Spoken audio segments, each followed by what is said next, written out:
Okay friends, to get started on our blower motor resistor, let's go ahead and open up our glove box, squeeze in on the sides, that way there these tabs release. Looking behind here, you're going to be able to see your blower motor resistor. You can either try to access this right through up here, or of course you can try to come underneath the dash, which is pretty easy as well. I'm just going to squeeze on the little tab. I'll draw this off of here, and now I'll show you what tab I'm talking about. Right here where my index finger is the tab, you squeeze that and pull it away and it releases. Now following your blower motor resistor pigtail, you want to follow those wires to where you feel as though they kind of secure onto the blower motor box. We need to get the wiring so it's disconnected from that. I'm just going to use this little forky tool. Get in under there and separate the two. Now I'm just going to feel that wiring till it leads to where the blower motor pigtail is. I'm going to squeeze the little tab just like I did on the resistor and pull that wire down as well. You're going to notice it's a gray connector.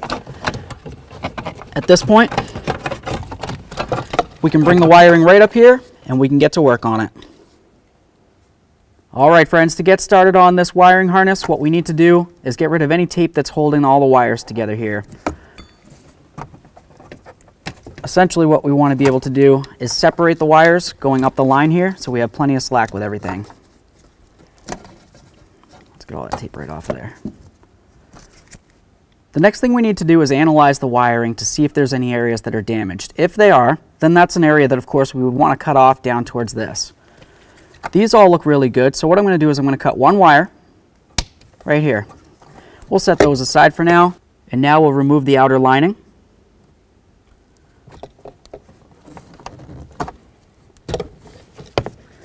Give the wires a little twist. And now if you hold this up to your other wires, the next thing we want to do is continue on by trimming up the line. So I'm going to bring this one so it ends a little bit higher than the other one. The reason for that is so that when we're putting on our connectors, they're not all in one big bubble. They'll be kind of expanded out down the line.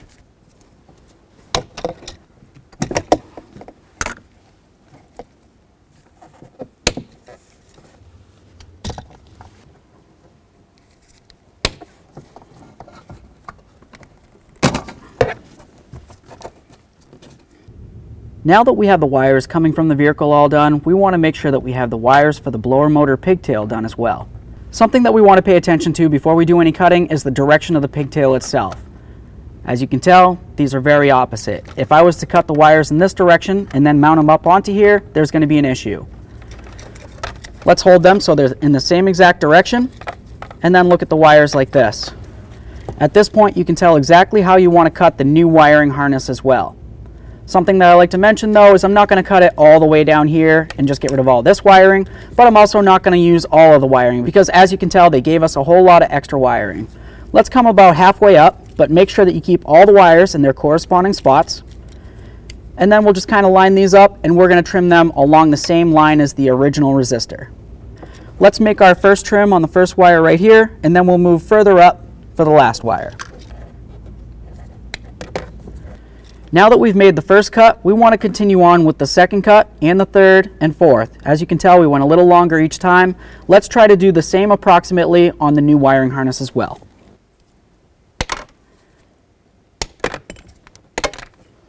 Now let's remove the outer sheathing on all of these.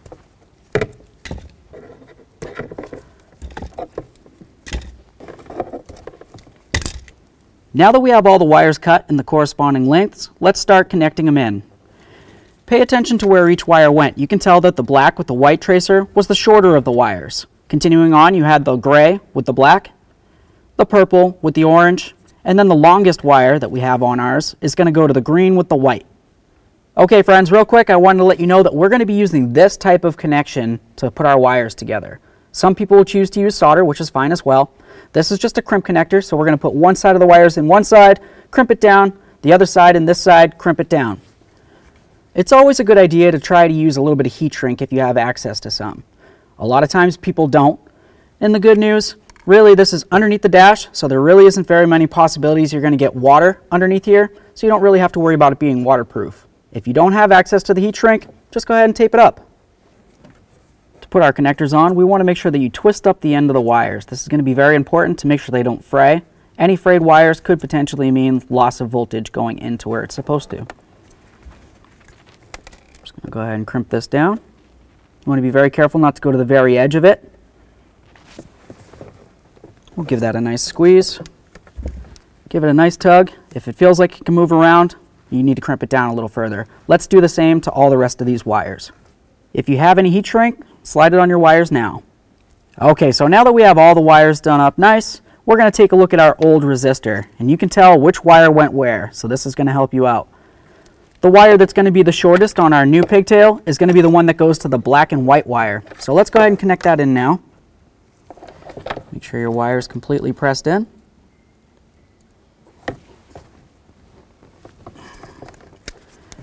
Give it a nice tug, make sure it's completely secure.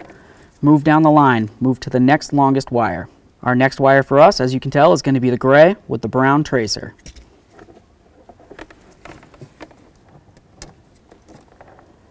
Moving along, our next wire is going to be the purple.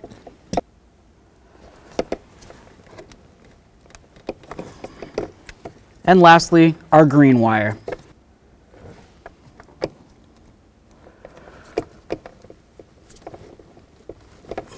At this point, we should be able to pull on our wiring harness and all the wires should be approximately the correct length.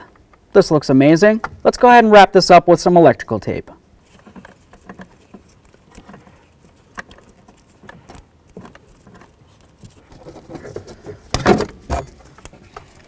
There we are. Let's get this back in. Let's go ahead and reconnect our blower motor pigtail. Now let's re-secure that wiring into the blower motor box. There we are. Reconnect the blower motor resistor.